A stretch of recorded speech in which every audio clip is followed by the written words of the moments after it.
Quando se é pequeno, tudo que você deseja se torna bem mais simples do que parece.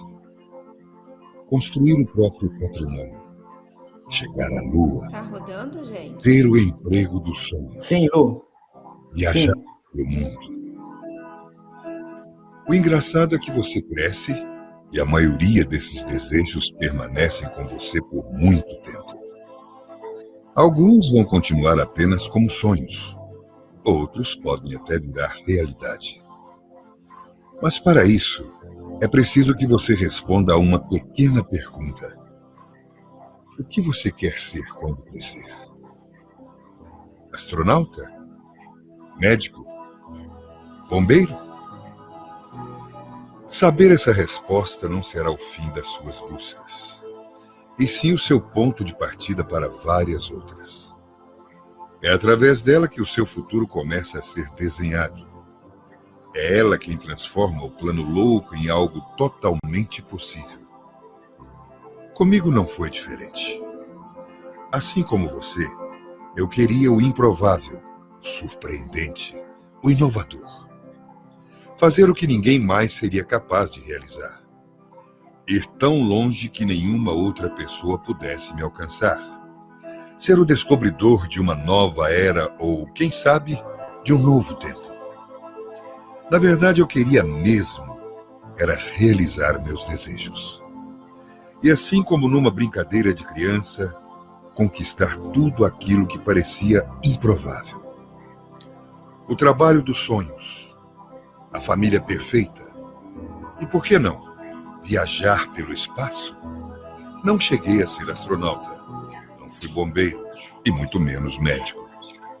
Mas experimentei o novo. Comecei do zero. Fiz de tudo. E tudo de uma forma diferente. Servi a aeronáutica, vendi jornais, verduras e picolé. Trabalhei como ajudante na construção civil. Fui operador de produção, pintor e até artesão. O meu primeiro grande patrimônio não foi nenhum castelo. Vendi muito esterco e metal para adquiri-lo.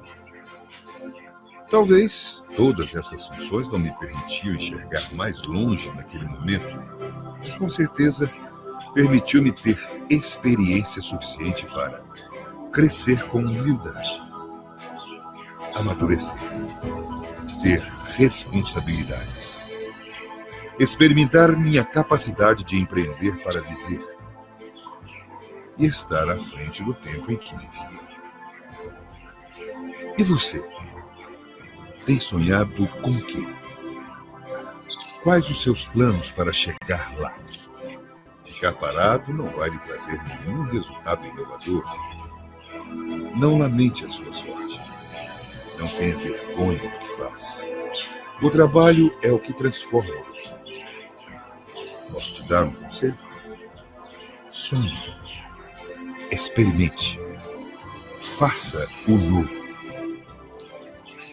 Busque a concretização dos seus desejos todos os dias. Escolha fazer o que você gosta, não apenas o que lhe traz dinheiro. Ele virá naturalmente através de seus esforços. Seja fiel aos seus valores. Faça com amor e seja o melhor naquilo que faz. Lembre-se, você é o único responsável pelo seu destino. Coloque-se sempre em primeiro plano. Ame o próximo na mesma proporção que se ama. Somos todos capazes de ser e fazer. Não deixe que façam por você. Erre. Erre de novo. E através do erro, ganhe experiência. Não seja tão duro com você mesmo. E quando tudo parecer difícil, volte a ser uma criança novamente, sem nenhum medo de responder àquela simples pergunta. O que você quer ser quando crescer? Muito obrigado, Lu. É isso, gente. Essa era a mensagem que eu gostaria de passar para vocês. Sonhem, né? Não deixe de sonhar. É possível. Agora, pessoal, para brilhantar aí mais ainda a nossa noite, né? Tenho certeza que vai ser uma noite maravilhosa, né? Com o nosso convidado, José Renato. E eu gostaria de convidar o nosso aluno do quarto semestre, né? Vai iniciar o quarto semestre, nosso aluno Ricardo, para fazer uma apresentação aí para vocês. Ricardo, muito obrigado pelo convite, por ter aceito, tá? Você é muito querido, viu? Muito obrigado mesmo, de coração. Seja bem-vindo aí. Obrigado. Eu que agradeço o convite. Todo mundo consegue me ouvir? Sim, Ô, tranquilo. Dani, a gente quase Oi, Lu. saiu a tapas, né, para leiloá-lo. Então, você foi disputado, viu, Ricardo? Bom, mas estou aqui. Quando precisarem, podem contar. Continuando essa ideia do Danilo, dos sonhos, eu trouxe uma música também do Teatro Mágico, que se chama O Sonho de uma Flauta. E eu escolhi essa música porque é uma música que eu gosto muito, que representa muito a minha trajetória de vida, né? Eu sou músico e eu fui fazer música por um sonho, acabei me descobrindo educador no meio do caminho e estou aqui. Continuo sonhando e, e tentando juntar esses sonhos loucos aí numa realidade nova que só Deus sabe, porque eu ainda não sei qual é. Então, espero que vocês gostem da música. Eu vou tirar o fone aqui, porque eu vou deixar um pouco mais distante para não estourar o som.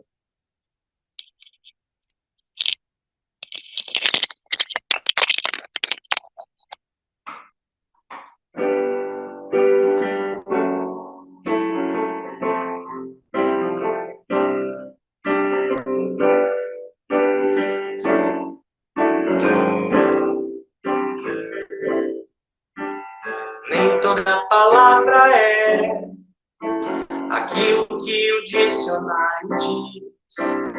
Nem todo pedaço de pedra se parece com um tijolo com pedra de giz.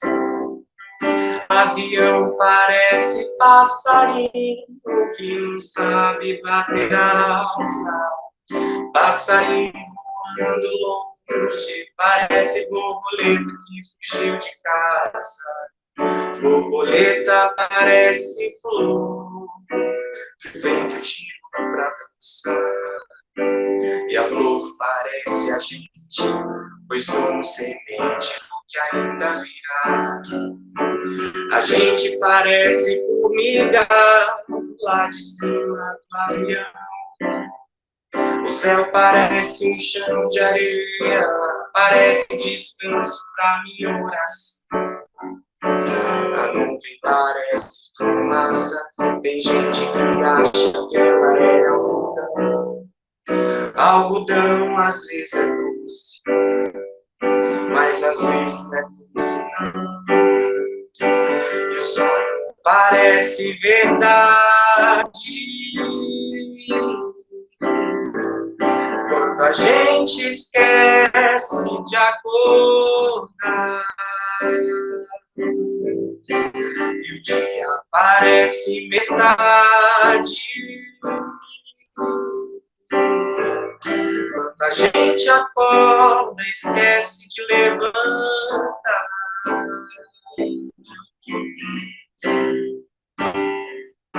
E o mundo é perfeito.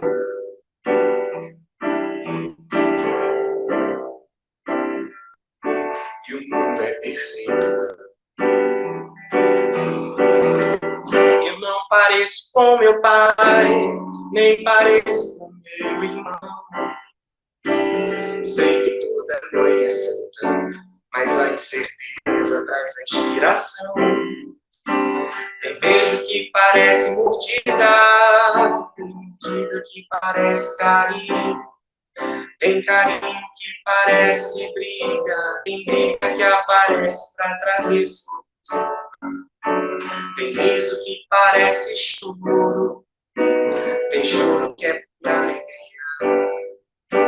Tem dia que parece noite e a tristeza parece poesia. Tem motivo pra viver de novo, tem um novo que quer ter motivo. Tem a sede que morre no ser, nota que enfermada desafio. Descobrir o verdadeiro consciente das coisas é querer saber demais. Querer saber demais. E o sonho parece verdade quando a gente esquece de acordar. E o dia parece metade quando a gente acorda, esquece de levantar.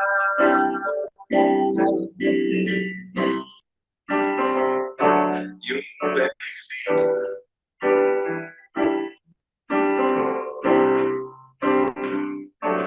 E o mundo é perfeito. Meu Deus, que lindo. Muito lindo, parabéns. Estou arrepiado aqui. Lindo, Emocionado. maravilhoso. Lindo. Muito Sem obrigado, palavras. Ricardo. Sem palavras. Sem Estou palavras. emocionado aqui. Parabéns. Arrasou. Obrigado, gente. Muito a obrigado todo mundo mais uma pelo vez, convite. Ricardo. Muito obrigado Eu que mesmo. agradeço.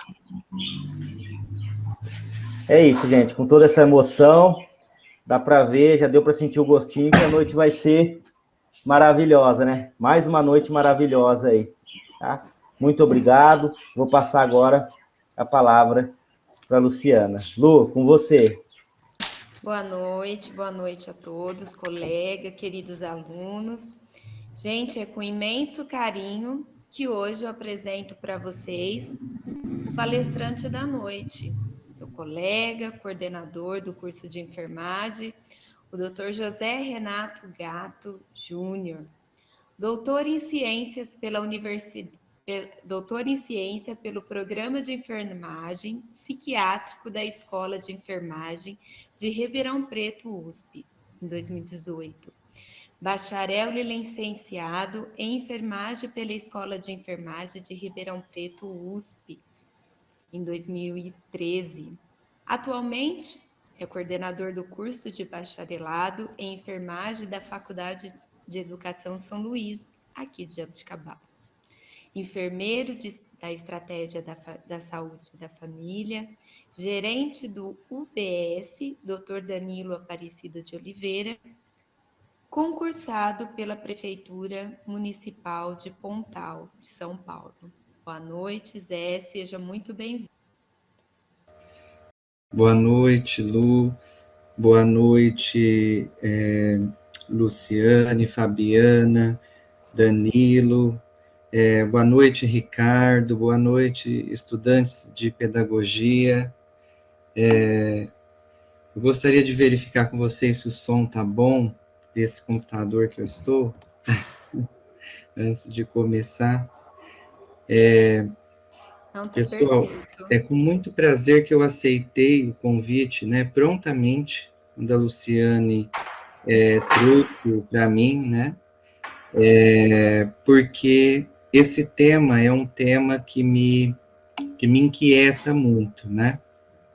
Eu gosto muito do campo da educação, e para vocês entenderem por quê, né, que eu aceitei prontamente esse tema, eu sempre fui um estudante bastante crítico, né, referente às metodologias de ensino-aprendizagem, avaliação, interação professor-aluno, né, durante toda a minha formação como enfermeiro licenciado, né. Só explicando brevemente, né, o enfermeiro licenciado, nós também somos formados pela legislação brasileira que forma professores, né? Nós somos professores do ensino médio, no ensino técnico, né? Dos técnicos de enfermagem. Então, o enfermeiro bacharel licenciado, ele é também formado, né? Segundo as normativas e as prerrogativas da formação de professores no Brasil. Então, escutando agora esse início, né, vendo aqui os colegas, estou vendo a Adriana Turquete também aí, que gracinha. Oi, saudade dela. Fiquei pensando aqui, né, achei muito interessante o caminho do início desse encontro, né, que, que começou pela questão do sonho, né, e aí eu lembrei, né, de duas frases, pelo menos, do Paulo Freire, que ele remete ao sonho, né? Que tem uma frase dele que ele diz que para mim é impossível existir sem sonho. A vida, na sua totalidade, me ensinou como grande lição que é impossível assumi-la sem risco. Não quando a educação não é libertadora, o sonho do oprimido é ser opressor. Tem muitas frases do Paulo Freire nessa direção, né? Então, o sonho como algo que nos move para a transformação, né? Eu gostei muito desse início, né? E eu fiquei pensando aqui comigo e refletindo antes de começar, se o sonho que a gente tem ele ganha vida, você consegue fazer ele se transformar no sonho de mais pessoas, né? Ganha vida, ganha popularidade, né?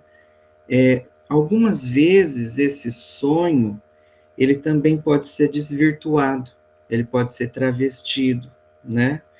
Muda o conteúdo e o objetivo final, talvez ele fica com a mesma roupagem, né? Só que muitas vezes a gente não percebe que isso aconteceu, né? Então é nessa direção que eu vou discutir com vocês hoje, né? Apresentar a minha visão sobre as metodologias ativas de ensino-aprendizagem, né?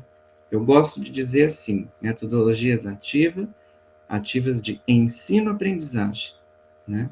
E aí eu já pressuponho, né, que é necessário uma interação professor-aluno muito grande nesse processo, né? E acho que por aí, talvez os alunos que já estão um pouco mais avançados no curso também já começam a perceber os caminhos das fundamentações pedagógicas por onde eu percorro, né? As minhas falas, o meu pensamento.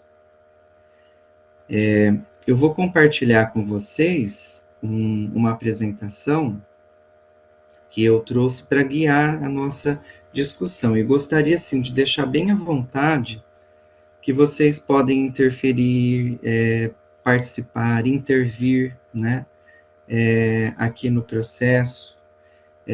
Não sei o que vocês combinaram com a Lu, se levanta a mão, se vai ter mediação, como que vai ser. Para mim, o que ficar melhor para vocês, para participarem, para mim tá ótimo, tá bom? Ô Zé, olha, você decide. Geralmente eles estão apresentando, os alunos perguntam no final.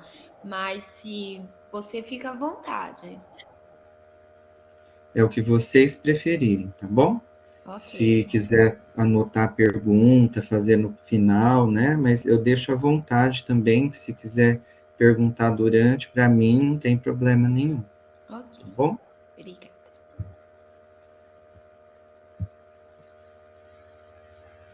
Bom, então, eu também fiquei, outro ponto que me deixou bastante, assim, que mexeu bastante comigo, né? E que eu gostaria de colocar também, e que tem a ver com sonho também, né? No meu caso, o meu sonho. Quando você coloca Enya, Lu, sou apaixonado pela Enya.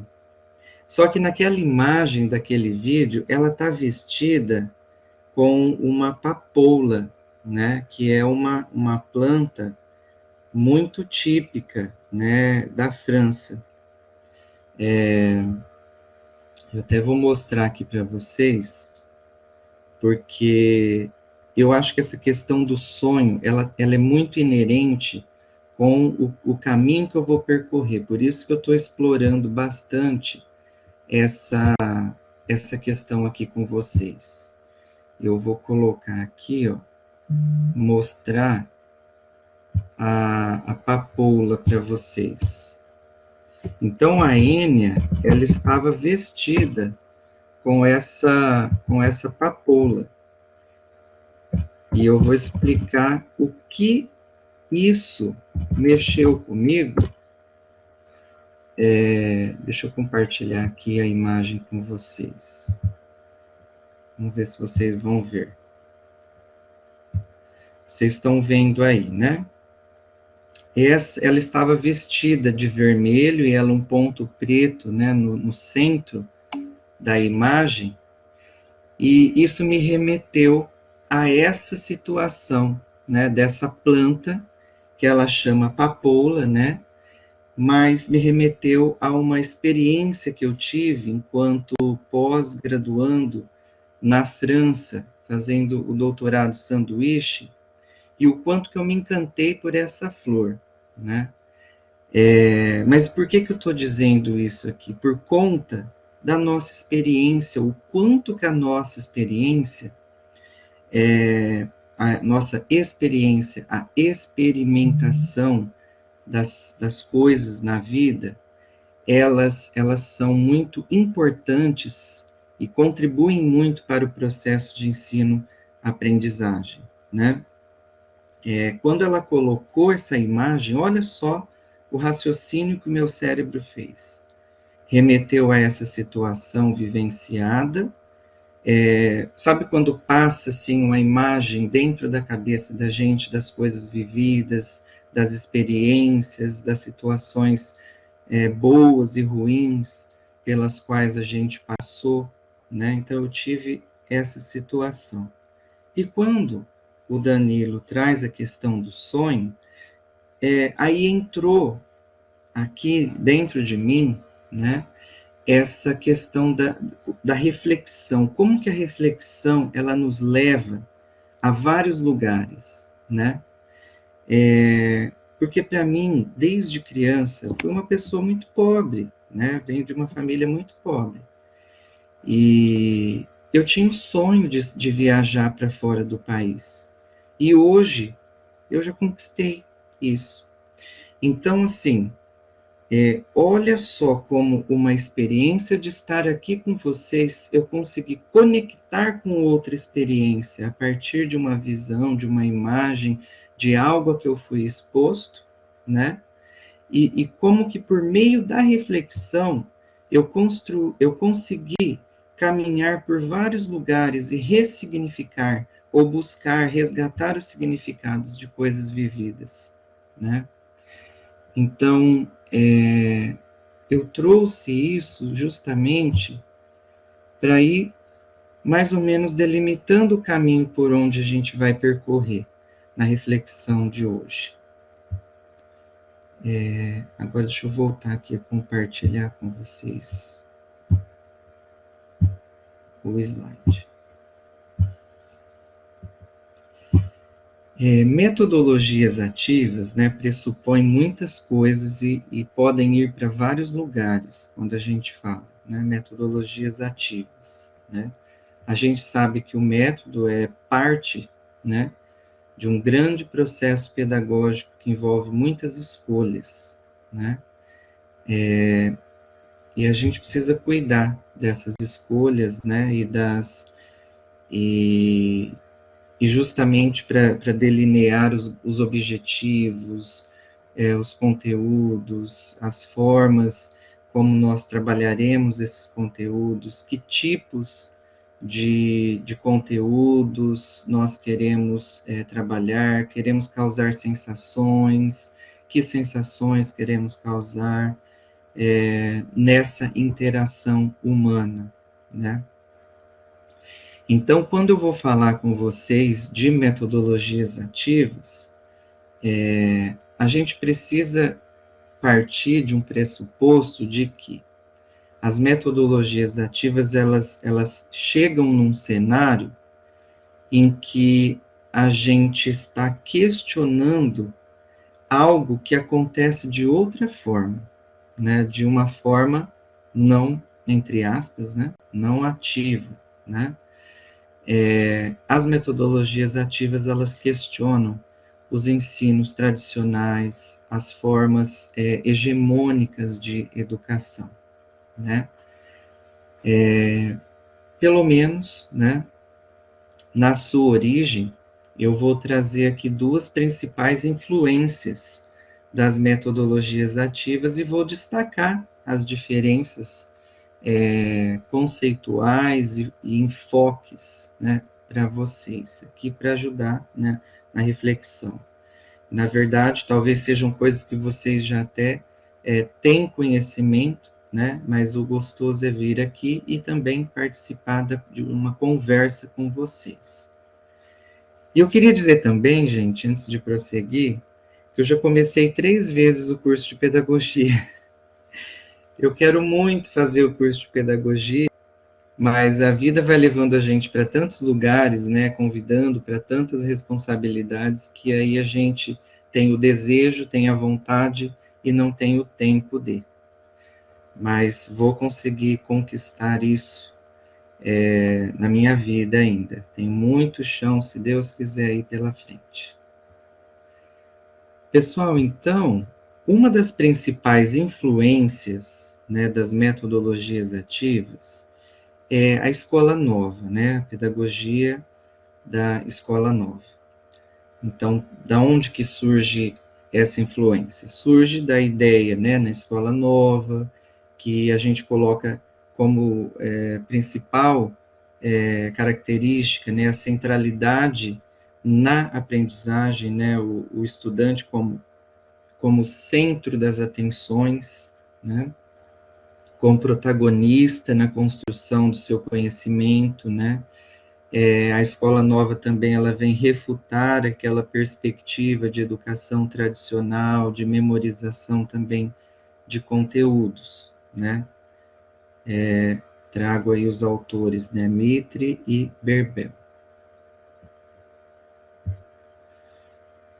Como a gente sabe, né, um dos grandes pensadores aí da escola nova, né, um americano, John Dewey, ele praticou a crítica contundente, né, à obediência, à submissão, né, que eram cultivadas nas escolas, né, pelas metodologias tradicionais, opressoras, né, e que no ponto de vista dele isso eram obstáculos, né, à educação. Ele propõe, então, uma forma de construir, de produzir conhecimento, ou mesmo do ser humano aprender, né, colocando-o no centro, estimulando a iniciativa, a originalidade, a cooperação, né, promove, né, uma certa ordem social, e isso vai sendo, ao longo do tempo, vai sendo aperfeiçoado, né. E a grande jogada, né, da escola nova, sua diferença da escola tradicional, né, digamos assim, é que antes, né, a centralidade era no professor, o professor era que colocava, né, que ditava todas as regras, né, e a escola nova ela passa a ter um outro enfoque, né. Eu sou bastante crítico da escola nova, né, dessa forma de pensamento, né, porque apesar dela ter provocado essas novas formas de pensar, né, de colocar o aluno no centro do processo, que a aprendizagem passa a ser o centro do processo, né, e não mais o ensino em si, eu sou um grande crítico, e aí eu vou apresentar isso por outros caminhos aqui. As metodologias ativas, elas também sofrem influências da pedagogia da libertação de Paulo Freire, né? E aí, já com outro contorno, né? tendo aí o estudante, né, como principal produtor do seu conhecimento, né, a partir de um contexto histórico-cultural. A aprendizagem, né, acontece ali em ato, a partir das necessidades e problemas identificados em loco, né? A gente vê isso na forma de alfabetização criada pelo Freire, né, proposta por ele, né? E essa aprendizagem, a gente percebe também que ela está articulada com uma ação social do mundo real, né? Na lógica dessa pedagogia.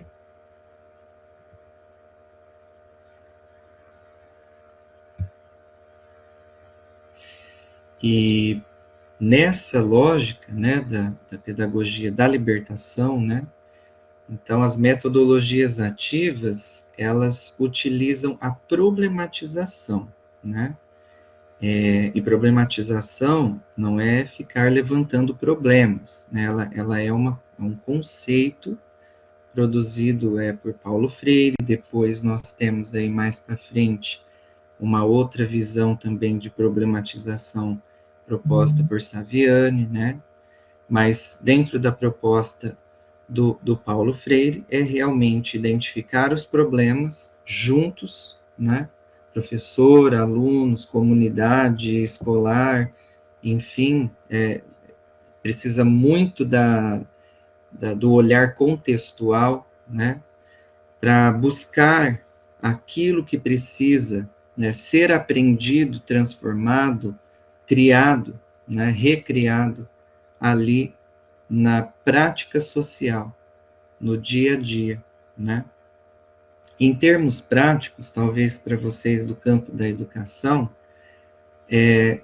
seria algo como os estágios que vocês realizam dentro das escolas, com aquele olhar, né, de ao estar dentro da sala de aula com um professor que já tem uma determinada experiência, né, ele tem um saber da experiência ali, e você estando ali, fazendo as suas pequenas perguntas que você fica em dúvida, fazendo as suas intervenções, vamos dizer assim, no sentido de quando você pergunta alguma coisa, por que você foi por esse caminho? Que conteúdo você escolheu para a aula tal? Vocês estão provocando rupturas ali, né? No jeito como acontece. Se vocês não estivessem ali, no campo de estágio, não fizessem aquelas determinadas perguntas, ou mesmo os olhares que vocês trocam entre os professores, os alunos ali no espaço que você está fazendo o seu estágio, né? Se não tivesse isso, digamos, né, esse caminhar poderia ir para outros lugares, né? A gente sabe muito, né, de muitas situações de professores na carreira do magistério que jogam a toalha, né, e trabalham conteúdos minimamente, né, e a gente sabe do impacto, né, dessa aproximação ensino e o local de trabalho, como é o caso que acontece por meio dos estágios conosco, por exemplo, né? Então, isso provoca mudanças, transformações, tanto naquela situação social que você está vivendo, né, naquela prática social de ensino, aprendizagem, como em vocês mesmos, né, na gente mesmo, estando ali e tendo essa experiência de como está acontecendo a minha profissão, né? Então, a problematização em Paulo Freire, ela vem mais ou menos nessa linha de pensamento, né? De levantar problemas e colocar esses problemas em análise, né? Num coletivo. Buscando, né, por meio dessa interação, né, a solução dos impasses, né, e provocando também ao longo do tempo, um envolvimento mais engajado, mais participativo nesse processo, né, que é um processo formativo.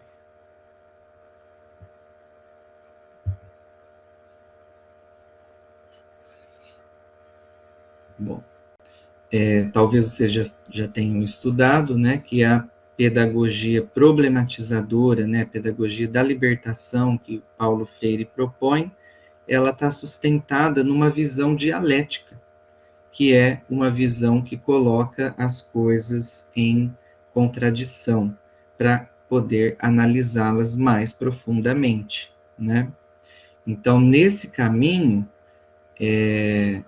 o educador e o educando, eles aprendem juntos numa relação dinâmica, na qual a prática ela é orientada pela teoria, que reorienta essa teoria num processo de constante aperfeiçoamento. Então, prática e teoria, né? Metodologia ativa e não ativa, para quem queira pensar dessa maneira, são coisas inseparáveis. A gente separa didaticamente justamente para poder olhar melhor para cada uma. Mas elas acontecem no dia a dia de forma integrada, né? Vocês, professores em formação, pedagogos, né, sabem muito bem disso que eu estou dizendo, né? Então, continuando aqui a retomada. Bom, o que a gente precisa, então, resgatar dessa influência da pedagogia da libertação do Paulo Freire é essa contribuição da dialética, né? Como que a gente pensa na prática, né? A gente precisa estar lá, vivenciá-la e retornar a essa prática, né? Pensar e voltar a essa prática para transformá-la, mas não é algo que a gente faz sozinho. E essa prática, quando a gente coloca ela aqui dessa maneira, ela é multifacetada, né? Ela é multidimensional, vamos dizer assim. Não sei se esse é o termo mais correto, mas é a prática do ser e estar aluno de pedagogia ali na escola, é o ser e estar professor pedagogo ali na escola, é o ser e estar aluno da escola na série X, né? É o ser e estar diretor, é o ser e estar coordenador pedagógico, é o ser e estar mãe e pai desse aluno ali nesse processo, né? Então, olhar essa prática, ela envolve muitos atores, vamos dizer assim, e muitas dimensões, né? Para a gente conseguir participar do processo de transformação, né? Porque a gente há de entender aqui, né? Paulo Freire também traz muito na sua produção, né? Que da mesma forma que ninguém ensina ninguém, né? Os homens aprendem, né? Mediados pelo mundo, né? Eu também acredito que ninguém transforma ninguém, né? Eu acredito na ideia do verbo reflexivo, né? Transformar-se. As pessoas se transformam juntas, né? No processo. Então, essa é outra influência que a gente pode trazer aí para a metodologia ativa, né? Outra questão também, né, da conscientização do Paulo Freire, né, que é uma conscientização também como substantivo, né, também acredito no verbo conscientizar-se, né, no sentido da formação de uma autonomia intelectual, né, para intervenção na realidade. E que a educação, ela é um ato político, né? Então, esses pressupostos, eles são importantíssimos para a gente pensar aí para quais caminhos as metodologias estão indo, as metodologias ativas estão indo na atualidade, né? Eu tenho uma sensação, aqui como pesquisador da docência no ensino superior, que a minha tese foi nesse campo, né? Eu tenho uma sensação de que nós temos vários entendimentos, né, de metodologias ativas e principalmente tem alguns entendimentos de metodologias ativas como colocar os estudantes para se movimentar, para fazer alguma coisa, né, para manipular algo, para construir algo, né? Eu acho, do meu ponto de vista, que isso também faz parte da metodologia ativa, né? E aí eu venho convidar aqui a reflexão para a gente pensar a metodologia ativa, né? No campo teórico também, né? Não só como algo que existe uma fundamentação em método, né? Nós precisamos aí no campo teórico, pedagógico, né, buscar os fundamentos e fazer as escolhas, né?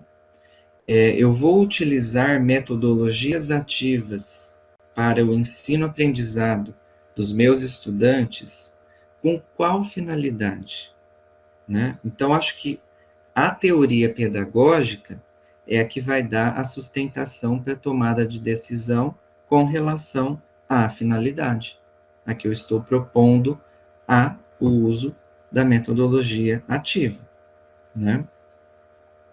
Existe metodologias ativas, né, que elas se fundamentam em projetos, né, projetos que causam desafios em múltiplos atores que estão envolvidos. Eu vou apresentar mais para o final para vocês algumas ideias que eu fui encontrando pela internet, né, justamente nessa direção de que a metodologia ativa ela está intimamente relacionada com a prática social, né? O que seria essa prática social?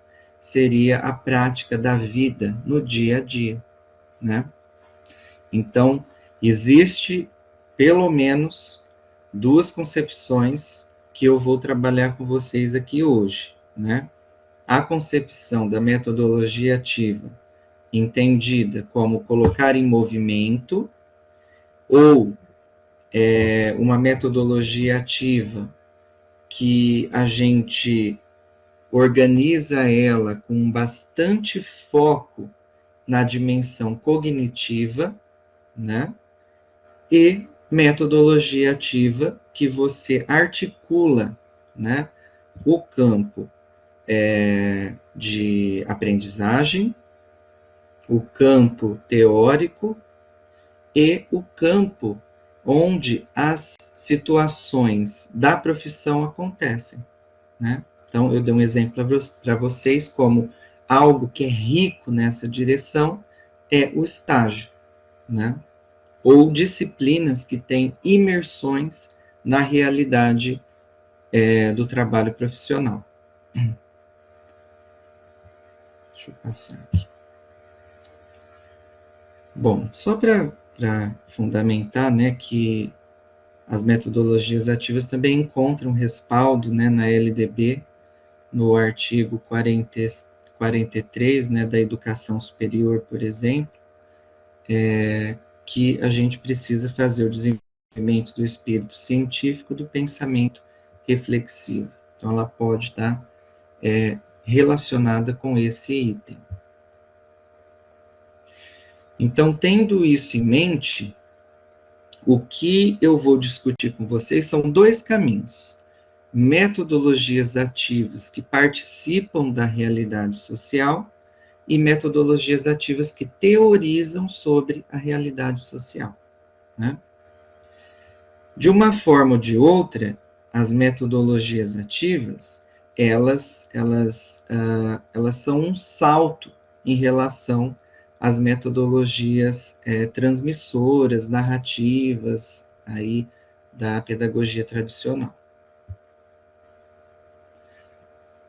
Na análise que eu fiz, né, na construção dos caminhos das metodologias, das principais, e esse comparativo entre a metodologia tradicional e a metodologia ativa, encontramos aí diversas estratégias que podem ser usadas nesses campos metodológicos, né?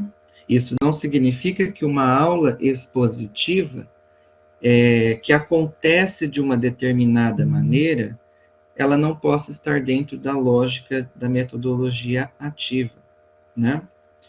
E da mesma forma que por exemplo, o Team-Based Learning, né? Que é uma metodologia ativa, pode ser que talvez da forma como ele é implementado, ele resguarde mais características de uma metodologia tradicional do que da própria metodologia ativa. A experiência que eu já tive por exemplo, com disciplinas que se propunham a trabalhar com metodologia ativa, trabalhavam com algo parecido com o PBL, que é a aprendizagem baseada em problema, né? Só que a forma como ela acontecia, as pessoas sentavam em círculo, só que o centro das atenções, o centro do saber era o professor. E era uma aula expositiva, sem slide, mas com o professor ali na frente, ao lado, né, no círculo, junto com os alunos. Então, nós temos aí também esses cuidados que tomar, né? Às vezes nós rotulamos, mudamos porque é uma tendência, né? Então vamos seguir esse fluxo porque está todo mundo usando a metodologia ativa, mas de fato não consegue dar o salto qualitativo para a implementação da metodologia ativa. E aí tem algumas características da metodologia tradicional, da aprendizagem baseada em times, em grupos, né, e aprendizagem baseada em problema, tem algumas características que podem se assemelhar no processo, que podem caminhar para um determinado lugar. Tá certo? Então, eu vou separar nesse momento, né? Vou sair aqui do campo das metodologias tradicionais, vamos focalizar na metodologia ativa nesses dois grupos que eu estou propondo para vocês. Porque, no meu ponto de vista, né, a aprendizagem baseada em problema, por exemplo, né, que você traz um grupo de especialistas, pensa um problema, um estudo de caso, prepara esse estudo de caso e traz para os estudantes desenvolverem, né, discutirem, debaterem, chegarem numa solução juntos, por exemplo, né? Isso está dentro do campo da metodologia ativa, mas eu fiz na minha tese uma separação das metodologias ativas que teorizam sobre o problema e as metodologias ativas que participam da resolução do problema real, né? Então, em contraponto à aprendizagem baseada em problema, nós temos a lógica da problematização, proposta por Paulo Freire, por exemplo, também tem uma proposição aí do Saviani com uma diferença, né? Essa problematização, ela convida, né, ao indivíduo estar no local aonde, em conjunto com vamos dizer assim, os outros atores daquele contexto, conseguem identificar um problema, identificar as características desse problema e pensar saídas juntos para resolvê-los, né? Então, por exemplo, né, os professores que trabalham com projetos, né, quando vai trabalhar com a parte da biologia, das plantas, né, como que é o desenvolvimento das plantas e tal, uma ideia, por exemplo, dentro desse campo seria que os estudantes pudessem plantar, experimentar a plantação, né, de algumas plantas diferentes, né, aquelas que geram flores, as que não, deixar essas plantas em um determinado local da escola, né, analisar o que acontece com o crescimento dessa planta em determinado lugar, né, isso também estaria dentro dessa proposta, né, mas também extrapolar para alguns pensamentos dentro da sala de aula, né? Como que vai ser essa divisão? Quem que vai trazer a planta? Nós vamos dividir? Quem que vai comprar? Aí você vai identificar pessoas que têm dificuldade socioeconômica, que não vai conseguir comprar, vai ter que fazer negociações ali no espaço da sala de aula, que tudo isso faz parte do processo de ensino-aprendizagem, né? Ver essas diferenças sociais, né? Ver o que é justo. Será que o justo é dividir o valor dessa planta igual ali para todo mundo, mesmo alguém referindo que não vai ter como contribuir, né? Que reflexão, que caminho que o professor consegue ir trabalhando com os alunos nessa direção. Então, a partir de uma questão, muitas outras questões da vida, elas vão sendo trabalhadas na metodologia ativa que está relacionada com o processo do viver, do ser e estar ali na vida real, vamos dizer dessa maneira. Um outro exemplo da problematização que pode acontecer, né, quando a gente tem os estudantes fazendo estágios em locais e nós temos os nossos supervisores, né, e os nossos supervisores com uma postura mais questionadora, por meio de perguntas, vai incitando, perguntando, ajudando os alunos a perceberem, né, por meio de questionamentos, né, algumas questões que não avançam naquela determinada escola, enfim, né, que vai ajudando ali no processo, o aluno vai participando, vai fazendo perguntas para o professor, né, que isso vai sendo algo mais, que vai carregando sentido para o aluno, mas que ao mesmo tempo também ajuda a consolidar, de fato, um jeito diferente de fazer e de pensar educação. No campo da saúde, para dar um exemplo para vocês, não sei se vocês sabem, né, nós temos aí o Sistema Único de Saúde, que ele foi construído aí pela sociedade, né, na década de 80 para cá. Em 90 ele conseguiu ser consolidado, então nós tínhamos algo que era um sistema totalmente diferente, e na década de 90 ele começa a ser transformado. Então nós nos fundamentamos bastante no campo da saúde, nessa visão da problematização, justamente porque ao mesmo tempo que a gente levava os estudantes do campo da saúde para aprenderem a profissionalidade lá no campo onde os profissionais estão atuando, ao mesmo tempo que a gente procurava com que a situação real de trabalho fosse um conteúdo que provocasse aprendizagem nos alunos, ao mesmo tempo nós estávamos ali no campo também para provocar transformações nesse campo que precisava se adequar aos pressupostos do Sistema Único de Saúde que acabara de ser pensado.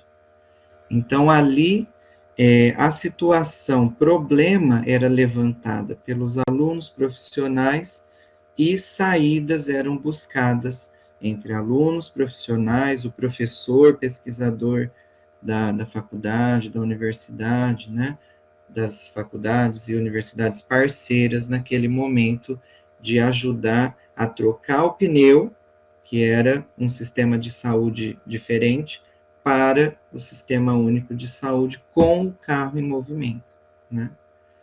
Então, acho que esse é um exemplo que é bastante interessante colocar.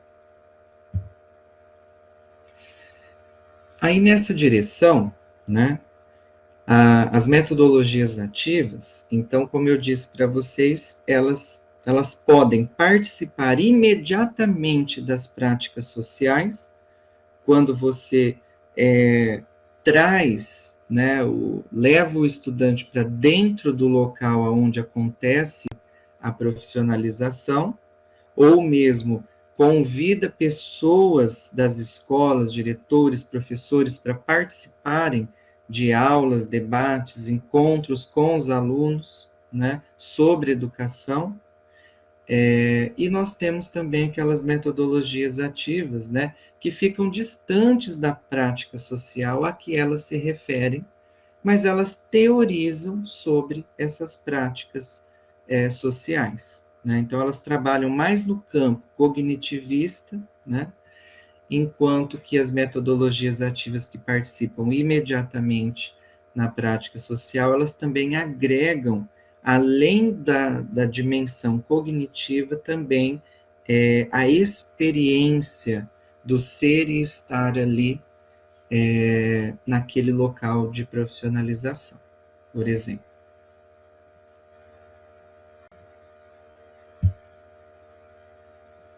Gente, se vocês discordarem, vão colocando aí, se tiver pergunta, não concordo, discordo, concordo, pode ir participando aí, tá bom?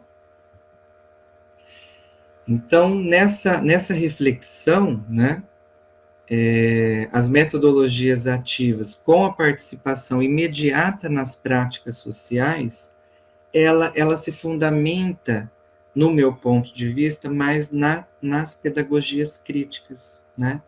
Nas teorias críticas de ensino-aprendizagem, né? Aí, os principais pensadores que eu coloco é o Freire, o Saviani, dentre outros que nós temos aí. As metodologias ativas que são mais distantes, né, da prática social a que ela se refere, né, ou ela dá muita ênfase no fazer dentro de um laboratório, vamos dizer assim, né, ou na teorização sobre um fazer, teorização sobre a mudança, né. E aí, esses dias eu estava conversando com o meu orientador lá da França, que ele é da área da educação, né? Eu fiz o doutorado sanduíche com ele lá, e ele é educador, né? Ele não é enfermeiro. Ele disse que nós temos uma diferença aí, né? Nós temos, no meu ponto de vista, as metodologias ativas que participam imediatamente da prática social. A gente poderia falar que elas estão num movimento de transformação de um imaginário sobre algo, e que, ao mesmo tempo, nós transformamos o problema. Enquanto que as metodologias ativas, né, que estão mais distantes, né, elas imaginam a transformação. Então, elas trabalham com a imaginação da transformação, né? Então, para a gente conseguir pensar essa diferença aí, né, que eu estou colocando. Então, principalmente pensadores nessa lógica, né, nós temos aí, no meu ponto de vista, o Piaget, o Dewey, Rogers, Ausubel, nessa questão.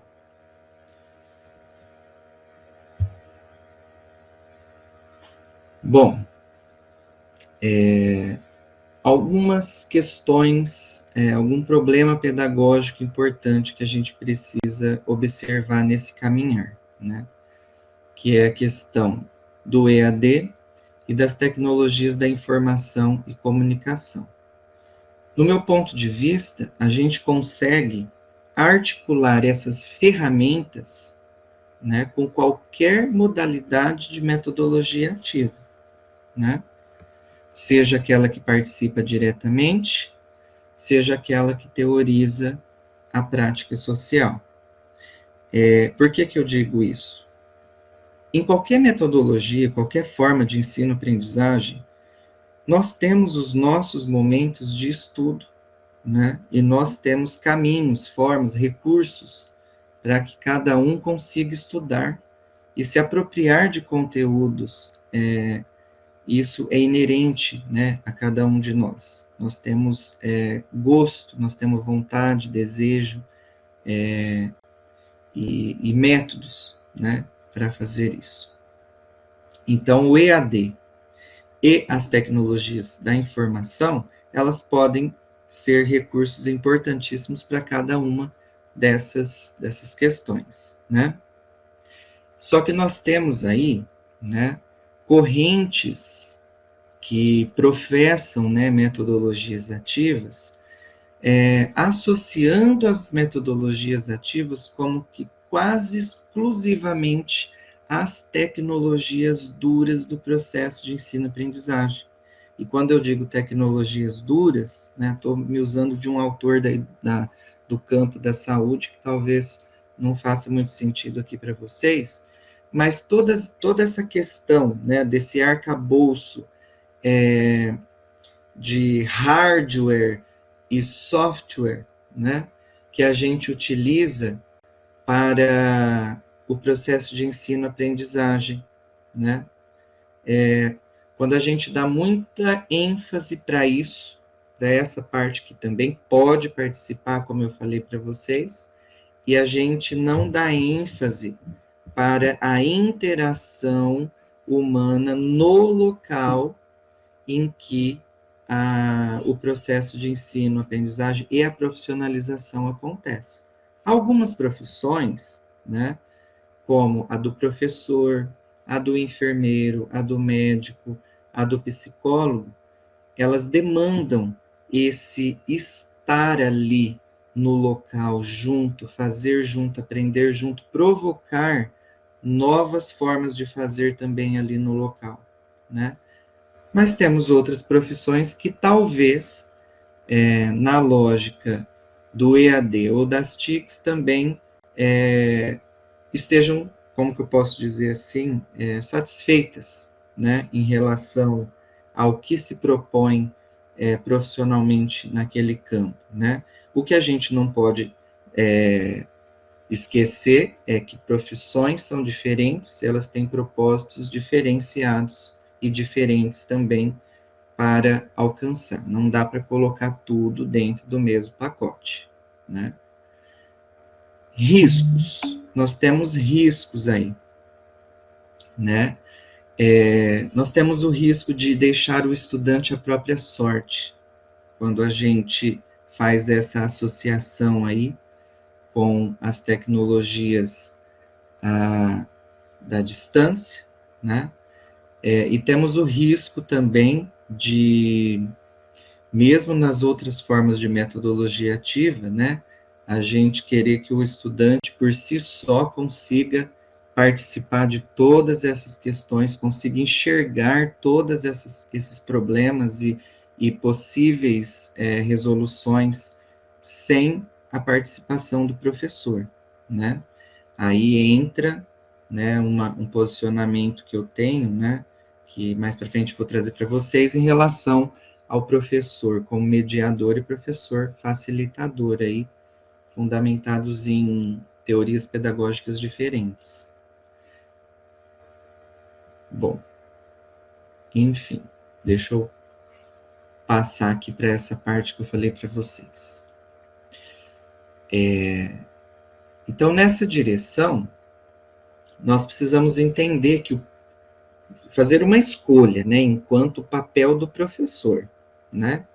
A gente já destaca aqui, não vou falar de novo, né, do professor narrador, do professor transmissor, né, da lógica da pedagogia tradicional, mas eu vou discutir aqui esses dois termos que eles vão sendo usados aí no campo da educação, no campo da saúde. A saúde se apropriou muito dessas terminologias por conta, né, das necessidades transformativas aí do Sistema Único de Saúde, como eu falei para vocês.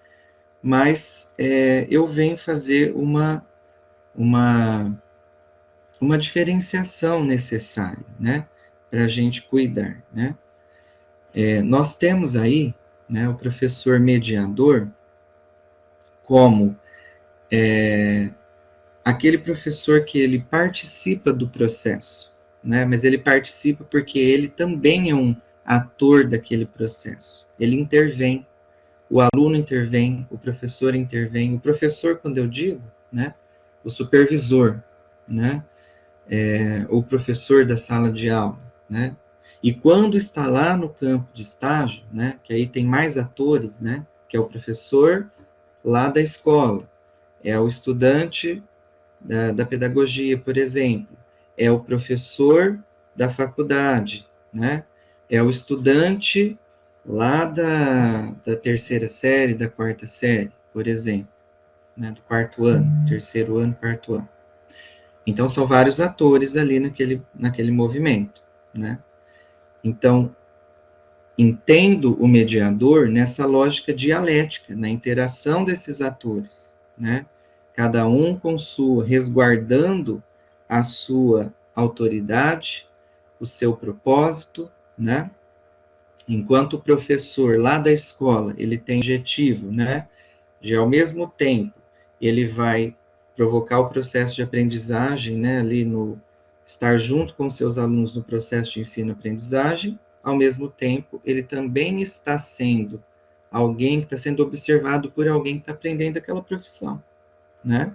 E o professor da faculdade, né, quando está ali com esse estudante, ele também provoca, né, o estudante a enxergar outras coisas, questiona, né?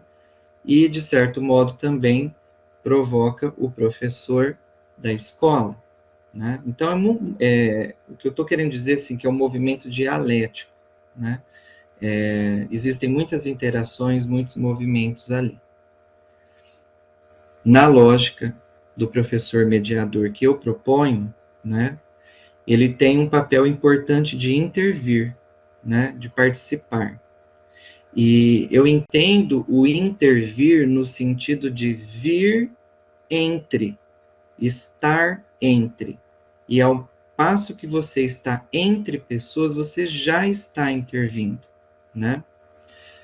Não é aquela intervenção de algo autoritário, né, que vem de cima para baixo. É o intervir no sentido de estar entre, de provocar sensações, reações pelo simples fato de estar ali, naquele local. Nessa lógica também do professor mediador, o conhecimento também eu trago na lógica gosto muito da ideia do Saviani. Apesar de Freire e Saviani terem umas diferenças, né, eu acredito, né, e proponho que essa lógica, né, de conhecimento, que ele é historicamente construído, sistematizado, esse conhecimento ele existe, né, e na visão do Saviani, né, como um educador também brasileiro, ele coloca que esse conhecimento sistematizado historicamente, ele também participa do processo de ensino-aprendizagem, né? Paulo Freire, por um outro lado, nos primeiros livros, né, escrito por ele coloca, né, da importância da construção do conhecimento junto com o estudante a partir da realidade social. E o Saviani faz o questionamento de que o conhecimento que já foi sistematizado pela humanidade também precisa estar envolvido nesse processo, se a gente visa, né, provocar aí uma transformação da realidade social das pessoas, né, que chegam, né, na vida, né, na interação cotidiana, partindo de lugares, realidades diferentes, né? Enfim, na lógica do professor mediador, a gente entende, né, que ele precisa participar do processo, ele tem que estar junto, ele não pode ser um elo que só provoca ou constrói a situação de aprendizagem e deixa os alunos solitários, né?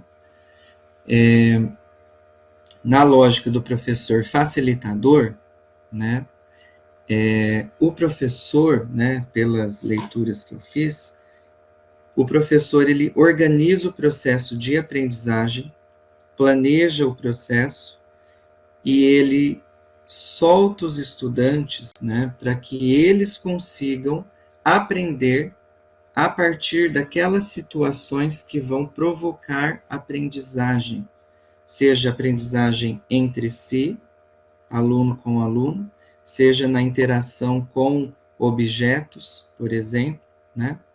Então, o professor facilitador, ele vem mais da lógica da pedagogia renovada, né? E o professor mediador, ele está mais relacionado com a teoria dialética, né? E em relação ao papel do professor no processo de ensino-aprendizagem.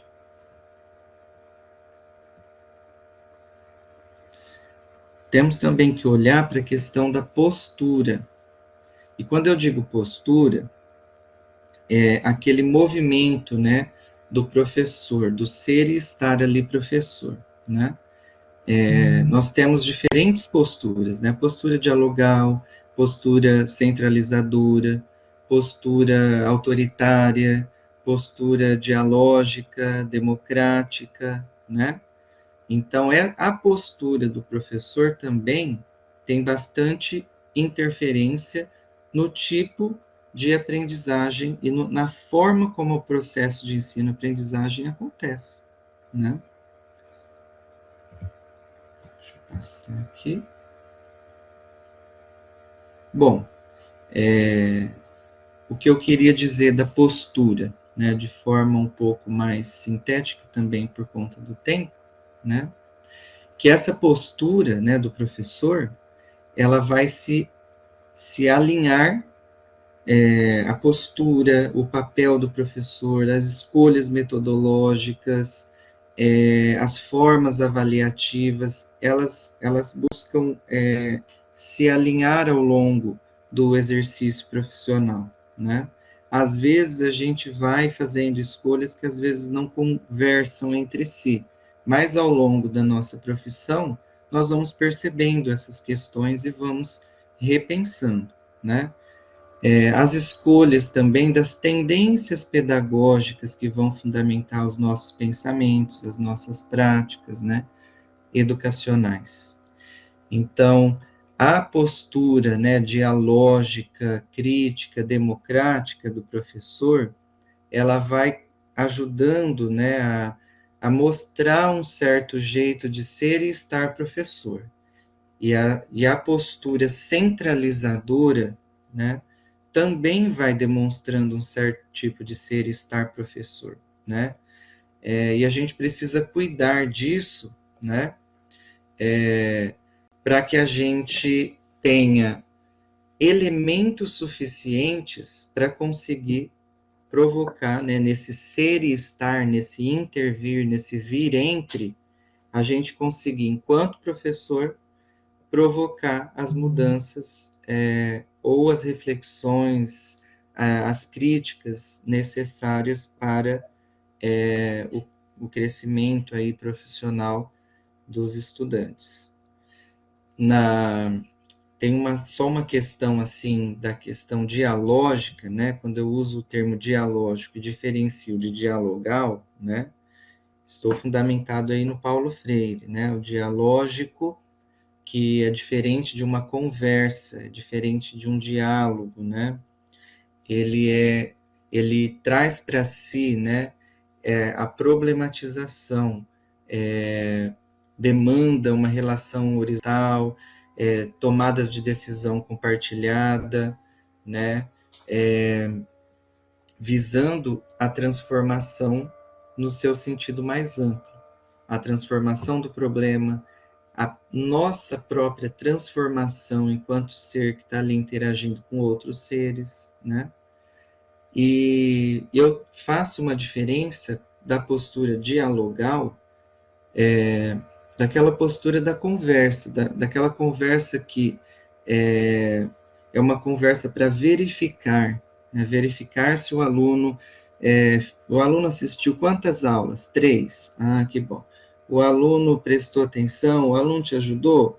Ah, ajudou. O aluno, como se fosse um checklist, né? Então, é um diálogo, uma conversa, né? Que às vezes não tem o potencial transformativo necessário, né? Bom, e aí, as metodologias ativas, já comentei com vocês essa diferença, né, das metodologias ativas que participam da realidade e das metodologias ativas que são mais distantes da prática social a que se refere, né. Então, as primeiras, né, as que participam imediatamente, estão fundamentadas aí na teoria dialética, enquanto que as segundas, elas resguardam características de uma teoria da teoria positivista de Auguste Comte.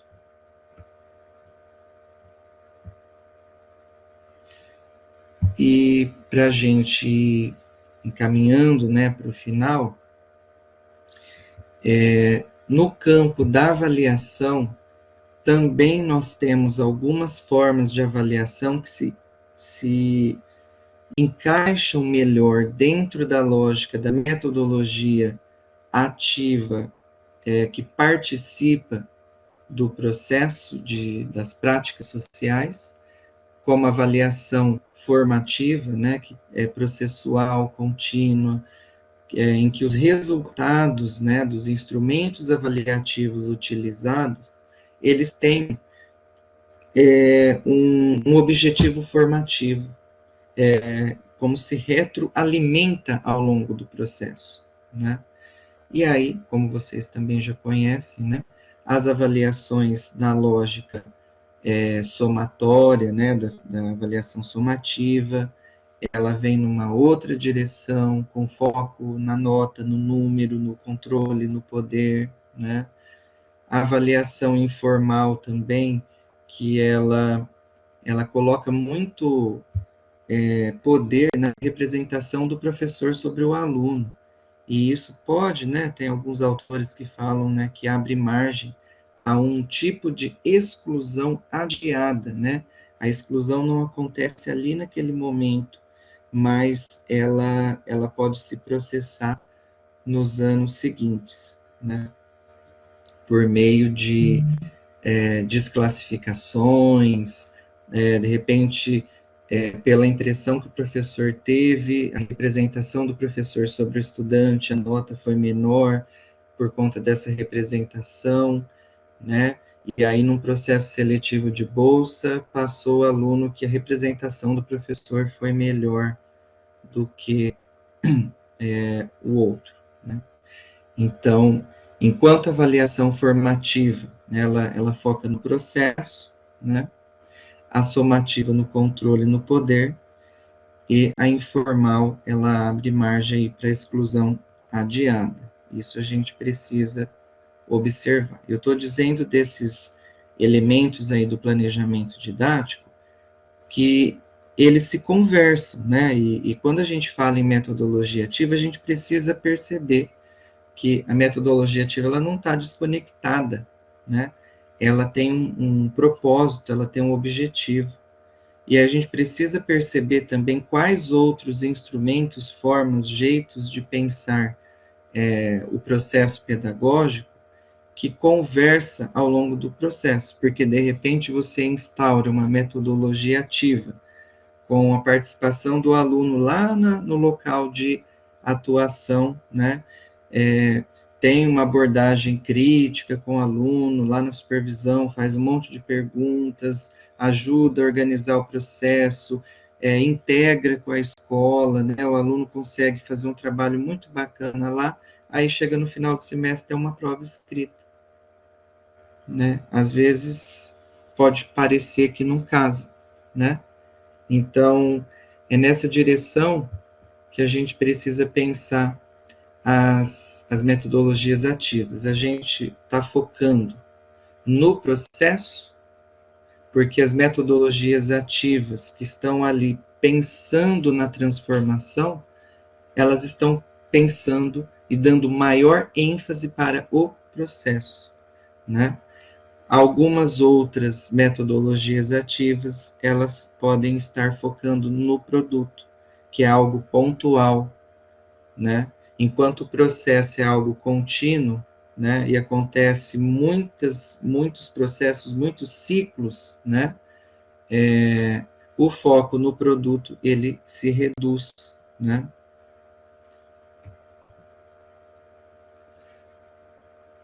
Bom, acho que era isso que eu queria trazer dessa parte.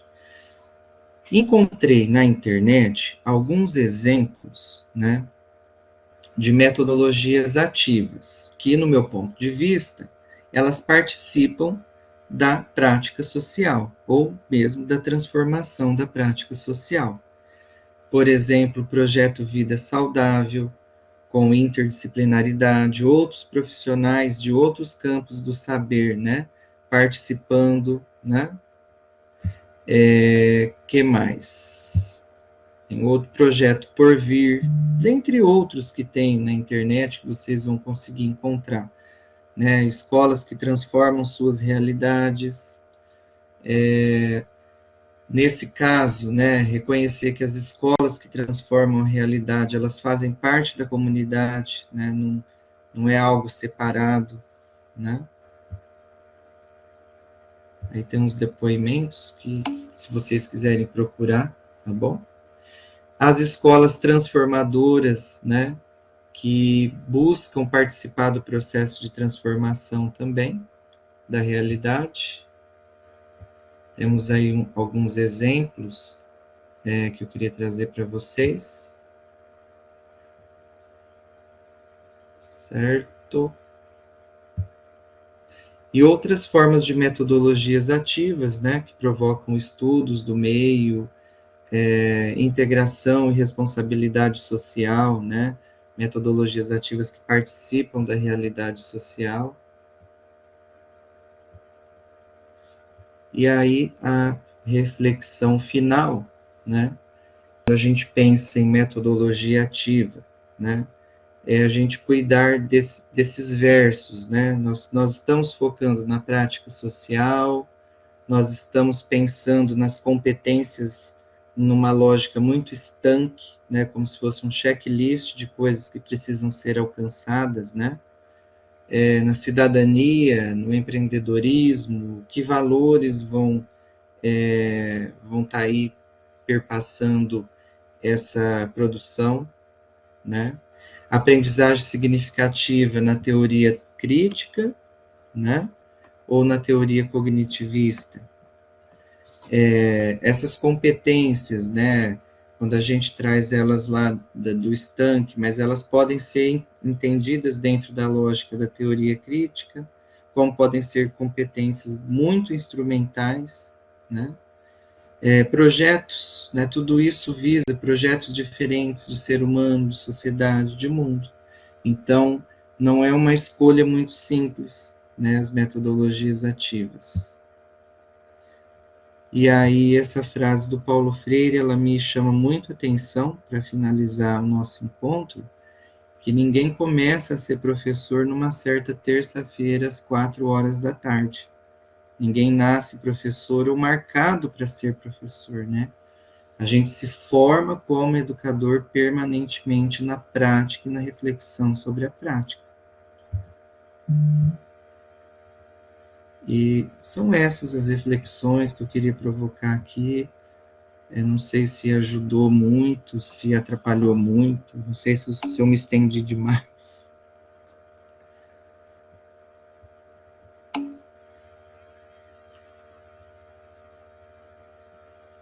É isso, gente.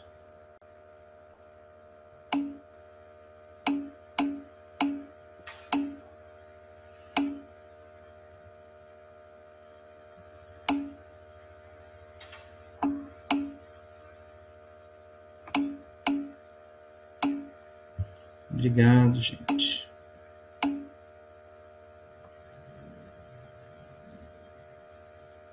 Parabéns, é muito bom, viu? Muito bom mesmo.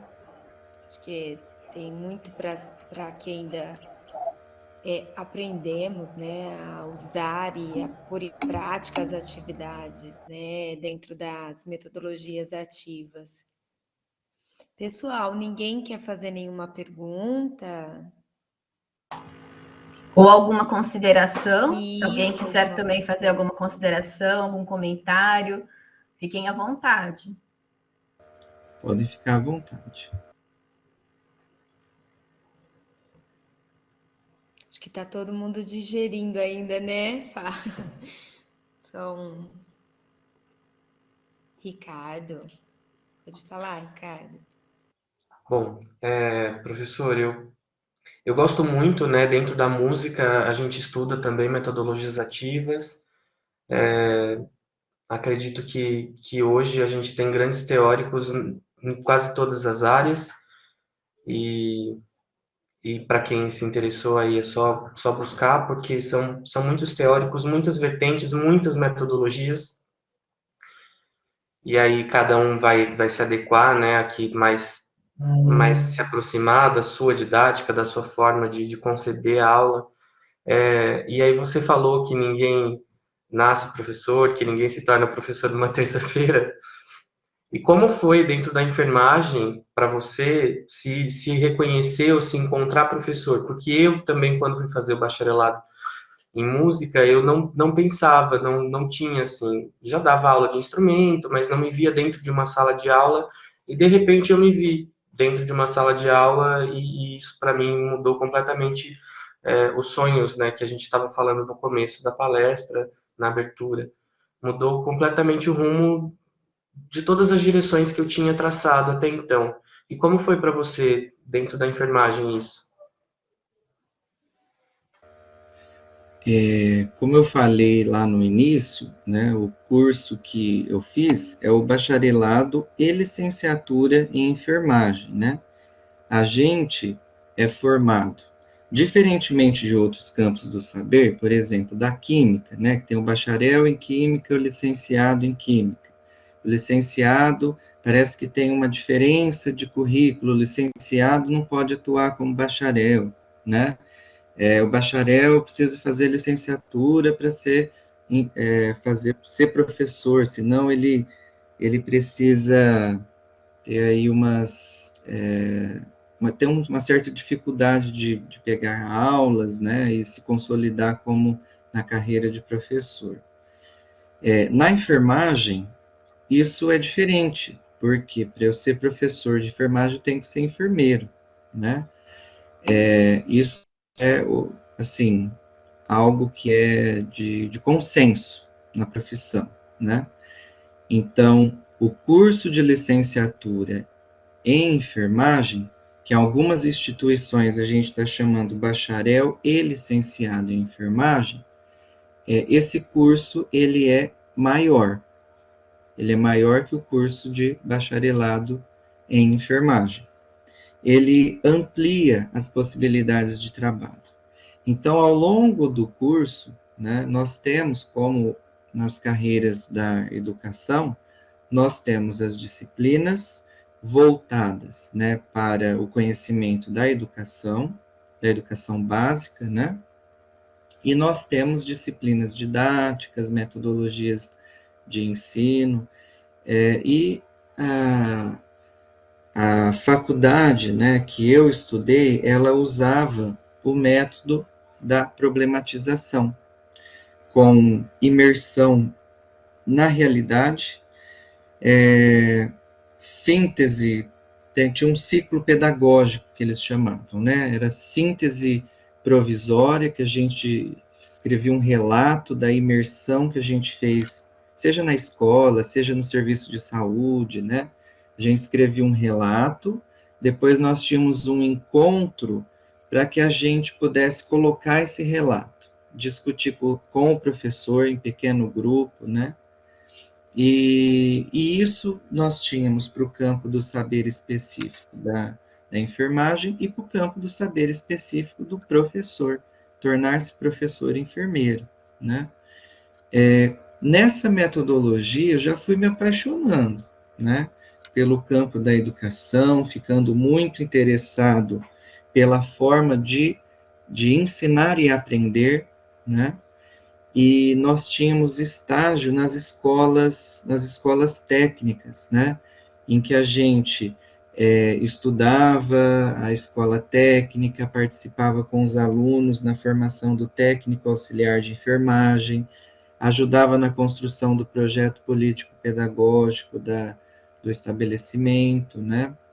E também discutíamos, né? Aqueles professores que não tinham licenciatura e eram enfermeiros de hospitais, enfermeiros de atenção primária à saúde, que nunca tinham feito nenhum estudo pedagógico, nenhum estudo sobre educação, a gente via a grande dificuldade de lecionar, né?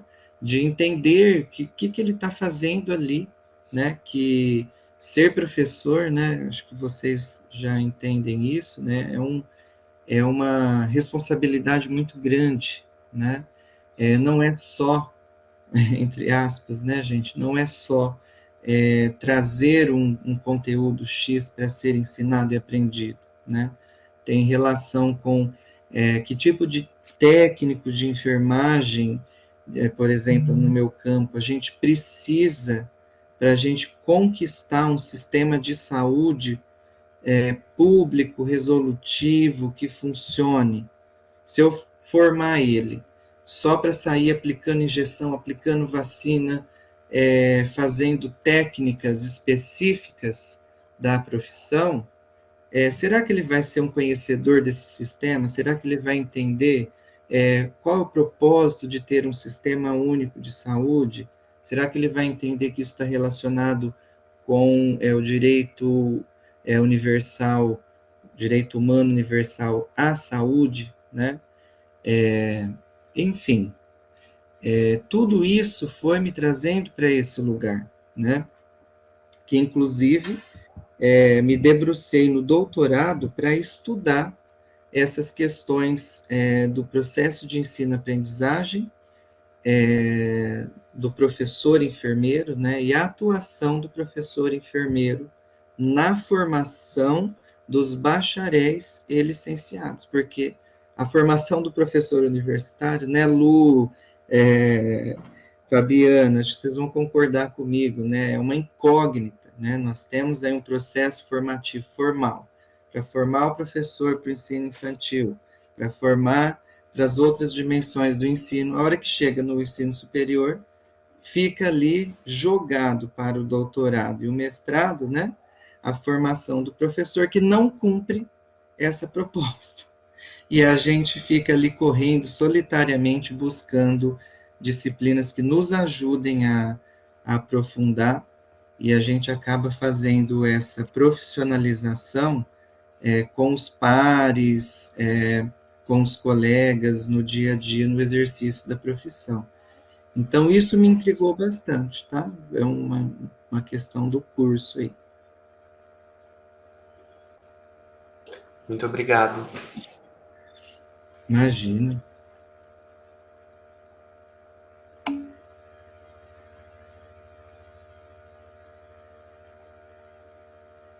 Mais alguma? Mais alguém gostaria de fazer alguma colocação? Isabela, pode.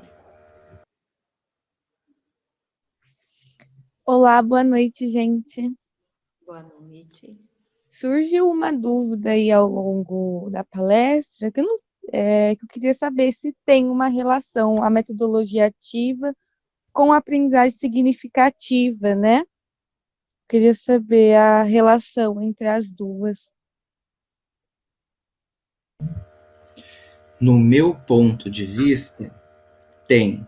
Só que não dá para falar a aprendizagem significativa, porque da mesma forma que o Ricardo colocou muito bem que as metodologias ativas elas têm uma diversidade de pensadores, né, e eu trouxe duas visões aqui para vocês, as aprendizagens significativas também tem vários autores, né, que propõem. Nós temos a visão de Alzubel, por exemplo, né? Nós temos a visão de Rogers, Rogers, apesar de a gente falar aprendizagem significativa, no caso dele, acho que ele fala em aprendizagem significante, né? Mas são enfoques, formas diferentes, né? Agora, por exemplo, nos escritos do Paulo Freire, você vai lendo e vai tendo a sensação de que ele propõe uma aprendizagem que tenha sentido, que faça sentido para o indivíduo, porque ele está, ao mesmo tempo que ele está vivenciando aquela experiência, ele está refletindo sobre ela, sozinho, com os pares, com o professor, com as pessoas envolvidas naquela situação ali de aprendizagem. Então, no meu ponto de vista, também tem um significado, uma construção significativa ali. Então, depende, né? A metodologia ativa, ela tem um potencial grande de provocar aprendizagens que tragam sentido e significado para a vida das pessoas, né? Esse é o meu ponto de vista. Não sei se eu consegui responder o que você perguntou. Conseguiu sim, muito obrigada.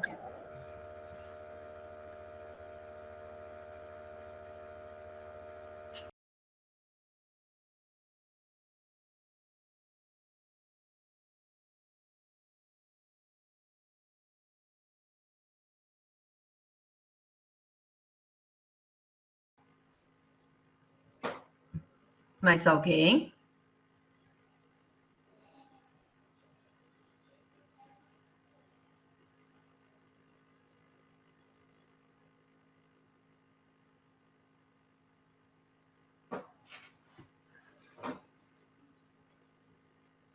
Tudo bem, pessoal? Lu? Eu acredito que sim, né, Dri? Né, Fá? Adri, a Fá que Minha tá falando câmera não aqui. está abrindo, tô dando um tempinho aqui para ver se ela abre.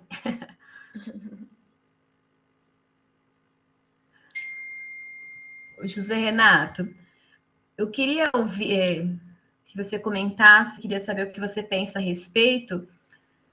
Você acredita que, de alguma forma, a pandemia, esse contexto, né, que a gente tem vivenciado de educação a partir da pandemia, né, do ano passado para cá, ele impulsiona, ele impulsiona, de uma certa forma, a proposta, pensando aí em modelos híbridos, a proposta de trabalhar com metodologias ativas? Ele vem impulsionar, de alguma forma, esse contexto?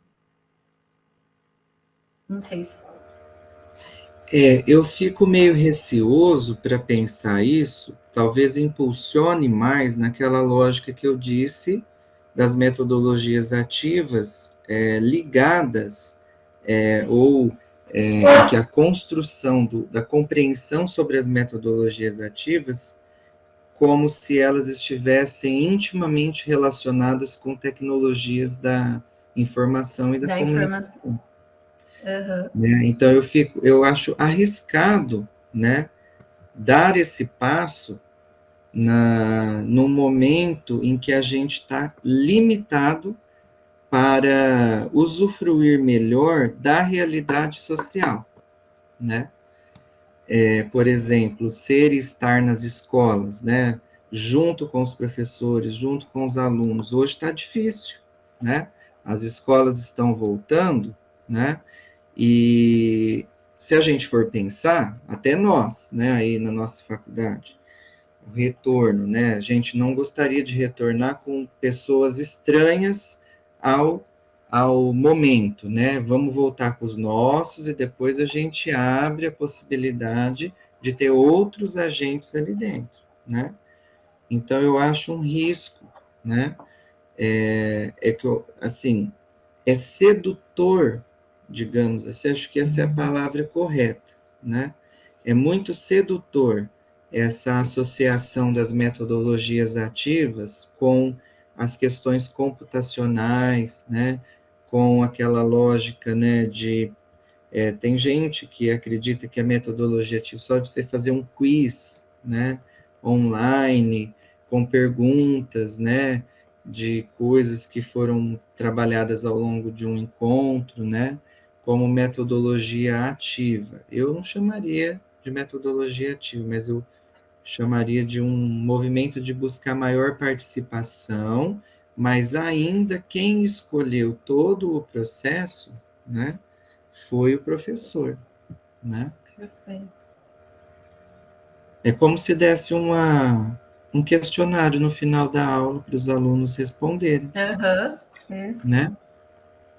Então, eu acho arriscado pensar nesse momento, porque a gente pode incorrer nessa associação rápida, essa associação cerebral rápida, de ligar uma coisa com a outra. Isso me preocupa também. É preocupante.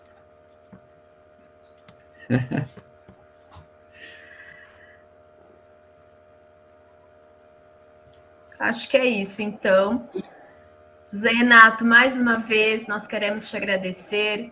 Eu quero aqui expressar o nosso profundo agradecimento, né, pela palestra, por compartilhar conosco seus conhecimentos e por proporcionar essa reflexão tão importante, tão pertinente, tão significativa. Então, gratidão pelas importantes contribuições. E ficamos felizes, né? Nós ficamos muito felizes em recebê-lo aqui e esperamos ter o prazer de ouvi-lo mais vezes, né, Lu? A gente sempre fala. Esperamos ter o prazer de te ouvir em outros momentos, em outras oportunidades. Muito obrigada. Sempre. Muito obrigado. Agradeço o convite. Foi uma noite maravilhosa. Eu agradeço o convite. Eu vim no sentido assim, de tentar provocar reflexão, porque eu acho que tem muito aí, muita gente falando de metodologia ativa, sem muita fundamentação pedagógica, né? Eu escolhi 2 caminhos e trouxe assim 2 caminhos pedagógicos para ajudar a pensar, né? Queria provocar reflexão. Se provocou, tomara que tenha provocado. Com certeza.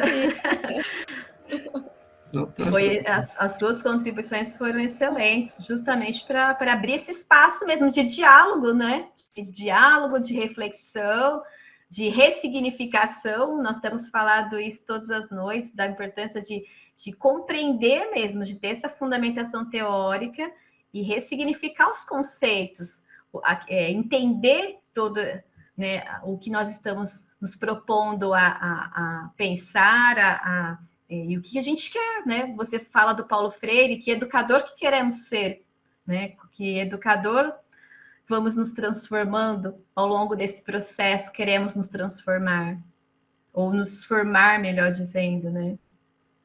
Muito obrigada. Obrigado, gente. Obrigada mesmo, de coração. Pessoal, e para terminar, nós queremos terminar com um vídeo bem curtinho aí, um trecho de um curta-metragem que tem como título COGS, Engrenagens. Ele foi feito em 2017 e ele tem como meta a superação das diferenças sociais através da educação. O filme levou 1 ano para ser feito e descreve o mundo como a reprodução de um sistema rígido, mecanizado, em que todos os comportamentos sociais são resultantes de um sistema de máquinas. 2 motores geram a vida da cidade e os passos de cada pessoa são controlados através de sapatilhas presas a um emaranhado de trilhos. Na primeira cena que nós vamos assistir, 2 garotos estão sentados em uma colina estudando. Olham um para o outro e sentem a necessidade de partilhar o conhecimento, mas não conseguem, pois o sistema de trilhos não permite essa interação.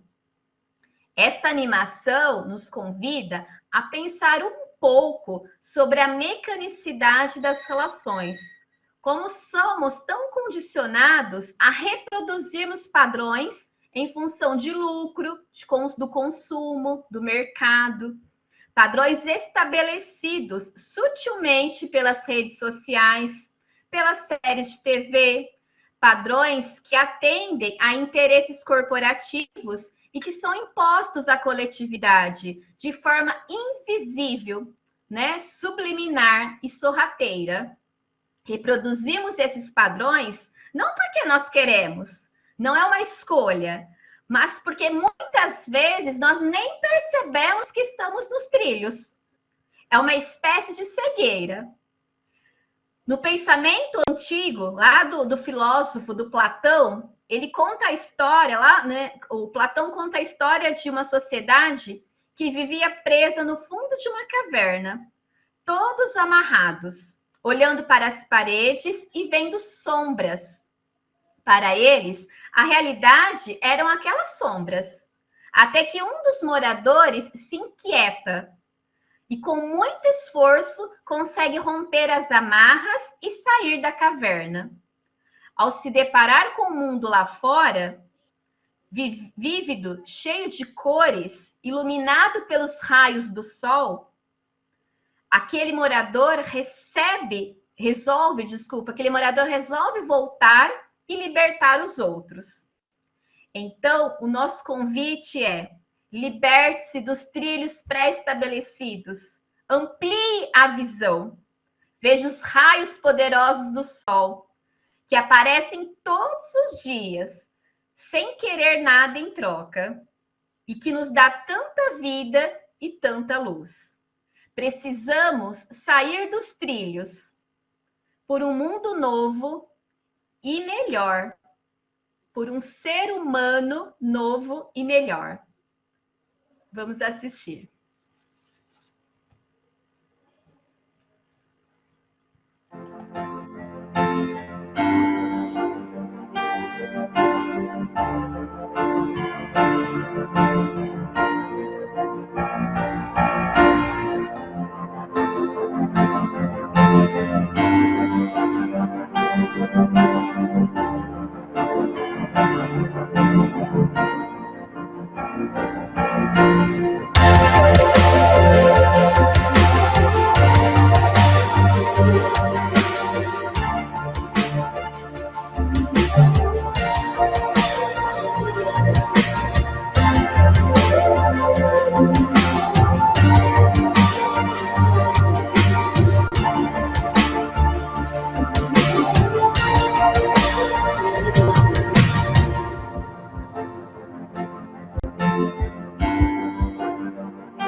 Boa noite, pessoal. Bom descanso. Fiquem com Deus e até amanhã. Boa noite a todos. Obrigada mais uma vez, Obrigado, gente. Valeu. Boa noite.